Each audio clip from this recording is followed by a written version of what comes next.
Movie के starting में हमें क्रिसमस से 3 दिन पहले का वक्त दिखाया जाता है, जहाँ पर हम मैक्स, उसकी सिस्टर बैथ और उसके पेरेंट्स टॉम और सैरा को देखते हैं। यहाँ पर हम टॉम की मदर को भी देखते हैं, जिसका नाम ओमी था और वो भी उनके साथ रहती थी और वो जर्मन बोला करती थी।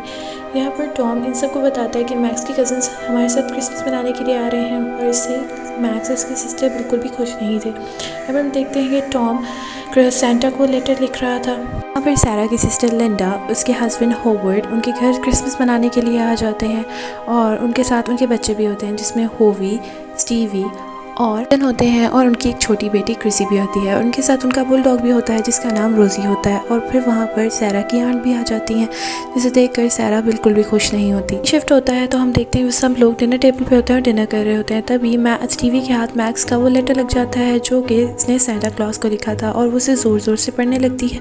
इसे सुनकर सब इमोशनल हो जाते हैं क्योंकि मैक्स ने सबके लिए बहुत अच्छी विशेज़ मांगी हुई थी, लेकिन स्टीवी उसका मजाक उड़ाने लगती है कि वो अभी भी सेंटा क्लॉज पर यकीन रखता है। और तभी उन दोनों के दरमियान बहुत ज़्यादा फ़ाइट होने लगती है और स्टीवी कहता है कि मुझे क्रिसमस से नफ़रत है और फिर वो अपने रूम में चला जाता है और उस लेटर को फाड़ कर अपनी खिड़की से बाहर फेंक देता है। तभी वहाँ पर मौसम ख़राब होता है और तेज़ बर्फीली हवाएं चलने लगती हैं, जिसकी वजह से घर की इलेक्ट्रिसिटी भी बंद हो जाती है और फ़ोन्स भी काम करना बंद कर देते हैं। स्टीवी अपनी विंडो से बाहर देखता है और उसे एक स्नोमैन दिखता है और वो अपने पेरेंट्स को दिखाता है कि देखिए कितना अच्छा स्नोमैन है, लेकिन वो ये देखकर हैरान हो जाते हैं क्योंकि उन्होंने वो स्नोमैन नहीं बनाया होता। कुरियर वाला आता है जो कि अपने साथ एक गिफ्ट का बैग लेकर आता है और वो उससे बैग लेते हैं और इसके साथ देखते हैं कि एक और बैग पड़ा है जिसे लिंडा का हस्बैंड हॉवर्ड अपने साथ अंदर ले आता है। बैथ को देखते हैं जो कि एक डेरिक नामक लड़के के टेक्स्ट के रिप्लाई ना देने की वजह से परेशान हो रही होती है और उसके फादर से कहते हैं कि तुम परेशान मत हो, ये सब कुछ टॉम की वजह से हो रहा है। लेकिन सैरा को कुछ भी ठीक नहीं लग रहा होता है, इसलिए वो अपनी मॉम से डेरिक के घर जाने की परमिशन लेती है, जिस पर पहले तो सैरा उसे मना कर देती है, लेकिन फिर उसकी जिद करने पर उसे 1 घंटे के लिए जाने की इजाज़त दे देती है। बैथ अपने घर से डेरिक के घर की तरफ निकल पड़ती है और उसको रास्ते में बहुत ज़्यादा बर्फीले तूफ़ान का सामना करना पड़ता है और फिर वो डेरिक के घर पहुंच जाती है, जहां पर वो जाकर देखती है कि उसके घर के रूफ़ के ऊपर एक बहुत ज़्यादा हॉरिबल और डेंजरस क्रिएचर बैठी हुई होती है, जिसे देखकर बैथ बहुत ज़्यादा डर जाती है और वहाँ से भागने लगती है और वो हॉरिबल क्रिएचर भी बैथ का पीछा करने लगती है और बैथ भागते भागते कार के नीचे घुस जाती है और वो हॉरिबल क्रिएचर भी वहाँ आ जाती है, लेकिन उसे बैथ वहाँ नहीं मिलती तो वो वहाँ से चली जाती है और बैथ समझती है कि अब वो बच गई थी, लेकिन ऐसा नहीं होता। तभी उसकी नज़र एक बॉक्स पे पड़ती है, जिसको देखते ही देखते उसके अंदर से एक क्रिएचर निकलती है जो कि बैथ पर अटैक कर देती है। इस सीन में हमें दिखाया जाता है कि टॉम और सैरा बैथ के घर ना आने की वजह से परेशान हुए हुए होते हैं, इसलिए टॉम जाकर होवर्ड को कहता है कि वो उसके साथ चले ताकि वो दोनों जाकर बैथ को ढूंढ सकें। लेकिन इतनी देर में टॉम की मॉम उसे बाहर जाने से रोकती हैं, मना करती हैं, लेकिन टॉम उन्हें समझाता है कि हम बहुत जल्द वापस आ जाएंगे। टॉम के जाने के बाद हम देखते हैं कि उसकी मॉम बहुत ज़्यादा डरी हुई होती है। बाद टॉम और हॉवर्ड को दिखाया जाता है जो कि अपनी गाड़ी पर बैथ को ढूंढने के लिए जा रहे होते हैं, लेकिन आगे जाने पर उन्हें एक गाड़ी मिलती है जिसको चेक करने पर उन्हें मालूम होता है कि जैसे उसके ड्राइवर पर किसी ने हमला किया हो और ये देखकर वो बहुत ज़्यादा हैरान होते हैं। इसके बाद वो जब डेरिक के घर पहुंच जाते हैं तो हॉवर्ड अपनी गाड़ी से एक गन निकालता है और एक पिस्टल वो जो टॉम को दे देते हैं। डेरिक के घर एंटर होते हैं तो वो देखते हैं कि घर की हालत बहुत ज़्यादा ख़राब है, सारे सामान इधर उधर बिखरा होता है और ऐसा लग रहा था जैसे उनके घर पर किसी ने हमला किया हो। वो बहुत ज़्यादा परेशान होते हैं क्योंकि उन्हें चेक करने पर वहाँ बैथ भी नहीं मिलती। उनकी नज़र ज़मीन पर जाती है तो वो बहुत ज़्यादा बड़े फुटप्रिंट्स देखते हैं जैसे वो किसी जानवर के हों। अभी ये बात समझ ही रहे होते हैं कि इतनी देर में उन्हें बैथ की आवाज़ सुनाई देती है जैसे वो किसी से हेल्प मांग रही हो और टॉम उस आवाज़ का पीछा करते हुए उस तरफ भागने लगता है, लेकिन इतनी ही देर में हम देखते हैं कि हॉवर्ड को कोई क्रिएचर अपनी तरफ खींचने लगती है और टॉम उसको जाकर बचाता है और फिर जब वो उसको नहीं खींच पाता तो वो उस क्रिएचर के ऊपर फायर करता है, जिससे वो हॉवर्ड को छोड़कर वहाँ से भाग जाती है। एक्सीडेंट्स की वजह से हॉवर्ड बहुत ज़्यादा इंजर्ड हो जाता है और टॉम जब उसे अपनी गाड़ी के पास लेकर जा रहा होता है तो वो देखता है कि उसकी गाड़ी को भी किसी ने बहुत बुरी तरह से तबाह कर दिया है। सैरा को देखते हैं जो कि टॉम और हॉवर्ड को चेक करने के लिए जा रही होती है क्योंकि काफ़ी देर हो गई थी, लेकिन इतनी देर में हॉवर्ड और टॉम घर पहुँच जाते हैं, जिन्हें देख कर सब बहुत ज़्यादा परेशान हो जाते हैं और टॉम कहता है कि वो सबको लेकर और उसकी मदर को लेकर किचन में चली जाए। इस वक्त ओमी यानी टॉम की मॉम बहुत ज़्यादा डरी हुई थी और टॉम सबको आकर बताता है कि हमें मौसम साफ़ होने तक घर में ही रहना होगा क्योंकि बाहर एक बहुत ज़्यादा हॉरिबल क्रिएचर फिर रहा है और हमारा बाहर जाना खतरे से खाली नहीं है। बात सुनकर सारा बहुत ज़्यादा डर जाती है और वो उनसे बैत के बारे में पूछने लगती है, लेकिन टॉम उसे कहता है कि अभी तक हमें बैत नहीं मिली। बात सुनने से सारा और भी ज़्यादा डर जाती है और फिर हम देखते हैं कि वहाँ पर खड़े बच्चों ने भी उनकी बातें सुन ली थी और लिंडा उन सबको सोने के लिए जाने का कहती है। और इसके बाद हम देखते हैं कि हॉवर्ड और टॉम फैसला करते हैं कि वो बारी बारी से पहरा देंगे और पहली बारी हॉवर्ड की होती है, जो कि थोड़ी देर पहरा देने के बाद सो जाता है और वहाँ पर सभी सो जाते हैं। और इतनी देर में हम देखते हैं कि चिमनी में से एक हुक बाहर निकलता है जिस पर एक बिस्किट लटका हुआ होता है और हुक पे लगे हुई बेल बजने लग जाती है, जिसको सुनकर एक बच्चा खड़ा हो जाता है और उस बिस्किट को खाने लगता है। लेकिन वो बिस्किट बोलने लगता है और उसे जंजीरों से जकड़ लेता है और ऊपर की तरफ खींच लेता है। ये चीख सुनकर सब जाग जाते हैं और उसे बचाने लगते हैं, लेकिन वो ऐसा नहीं कर पाते और वो चीज़ अपने साथ होवी को ले जाती है। फिर सभी लोग बहुत ज़्यादा डरे हुए होते हैं और उन्हें कुछ भी समझ नहीं आ रही होती है और हॉवर्ड कहता है कि सब उसकी वजह से हुआ है क्योंकि वो पहरा देते वक्त सो गया था। भी कहने लगती है किसी एक की गलती नहीं है और फिर वो अपने बचपन की कहानी सुनाने लगती है। छोटी थी तो क्रिसमस के टाइम सब लोग एक बहुत ज़्यादा लालची हो जाते थे और वो एक दूसरे को चीज़ देने की बजाय उनसे छीनने लगते थे। ये पेरेंट्स भी ऐसे थे, लेकिन ओमी को सेंटा क्लॉज और मैजिक पर बहुत ज़्यादा यकीन था और वो अपने पेरेंट्स को भी इस बात का यकीन दिलाने लगती है, लेकिन उसके पेरेंट्स उसकी किसी भी बात पर यकीन नहीं करते। ओमी का भी यकीन इन सब चीज़ों पर टूट जाता है और इसके बाद वहाँ पर सेंटा क्लॉज की ईविल स्पिरिट आती है, यानी काली आत्मा, और उसे क्रैम्पस कहते हैं। ईविल स्पिरिट ने उस सब लोगों को मार दिया जिसमें ओमी के पेरेंट्स भी थे। वो ओमी को कुछ नहीं कहते ताकि वो लोगों को उसके बारे में बता सके। और ये सब स्टोरी सुनने के बाद सब बहुत ज़्यादा डर जाते हैं, लेकिन हॉवर्ड को इस स्टोरी पे यकीन नहीं आ रहा होता है और वो बाहर जाकर हॉवी को ढूंढने की कोशिश करने लगता है, लेकिन सब उसे रोकते हैं, लेकिन वो किसी की बात नहीं सुनता।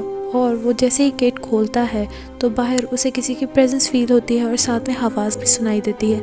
ये सुनकर सारा बहुत ज़्यादा डर जाती है और वो हॉवी को अंदर खींच लेती है और दरवाज़ा बंद कर देती है। सीन में हमें लिंडा दिखाई जाती है जो कि गिफ्ट बैग में से निकले हुए गिफ्ट्स को चेक कर रही होती है, जिनमें से कुछ आवाज़ें आ रही थी। और जैसे वो इस गिफ्ट को खोलने लगती है तभी उसे सारा आकर बुलाती है कि उसे टॉम बुला रहा है। सारा उसे लेकर वहाँ से चली जाती है और फिर हम देखते हैं टॉम और बाकी सब वहाँ से निकलने का प्लान बनाते हैं। वो कहते हैं जो हमें गाड़ी मिली थी उसके ज़रिए हम मॉल तक जाएंगे और अगर हमें मॉल में कोई ना मिला तो हम तब तक चलते रहेंगे जब तक हमें रोशनी और लोग ना दिख जाएं। और फिर वो प्लान करते हैं कि वो यहाँ मदद लेकर आएंगे और सब लोगों को यहाँ से बचा कर ले जाएंगे। देखते हैं कि बॉक्सेस के अंदर खिलौने जिंदा हो चुके हैं और वो बाहर आने की कोशिश कर रहे होते हैं।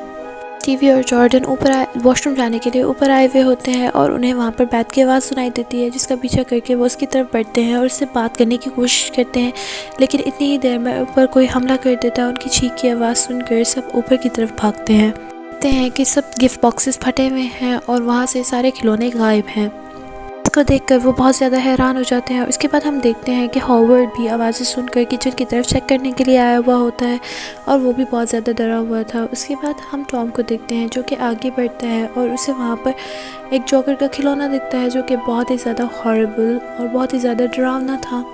टॉम उसे शूट करने लगता है तो वो जोकर वहाँ से भाग जाता है। उसके बाद हम हॉवर्ड को देखते हैं जिस पर बहुत से छोटे छोटे खिलौने नेल गन से हमला कर देते हैं और वो जैसे ही उन्हें शूट करता है तो वो जलने लगते हैं। और उनमें से एक खिलौना जब हॉवर्ड की तरफ आता है तो उसे रोज़ी खा जाती है। हम लिंडा और सारा पर भी बहुत सारे खिलौने अटैक कर देते हैं और एक खिलौना सारा को लटका कर मारने लगता है और एक खिलौना लिंडा के ऊपर भी बैठा होता है। तभी उसकी नज़र टीवी पे जाती है जो कि उससे कुछ ही दूर बेहोश पड़ी होती है। वो अपने ऊपर बैठे खिलौने को मार देती है और उसके बाद वो सैरा को भी बचा लेती है। और जैसे ही वो उस जोकर की तरफ बढ़ती है जो कि जॉर्डन को लेकर जा रहा होता है, लेकिन वो वहाँ से भाग जाता है। उस टीवी को चेक करते हैं जो कि अभी जिंदा थी और फिर सैरा टॉम के ऊपर अटैक करने वाले खिलौने को शूट कर देती है और उसे मार डालती है।